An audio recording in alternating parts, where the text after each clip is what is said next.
Pinangunahan ni Acting Chief PNP Police Lieutenant General Jose Melencio C. Nartates Jr.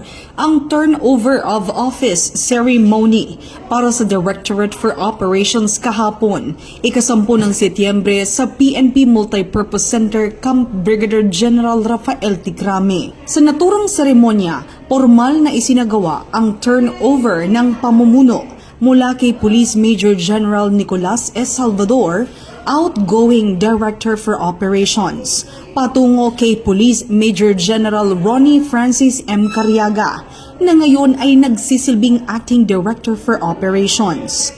Matapos ang turnover, ginawaran si Police Major General Salvador ng Retirement Honors bilang pagkilala sa kanyang marangal at dedikadong paglilingkod habang siya ay formal nang nagpaalam sa hanay ng pulisya.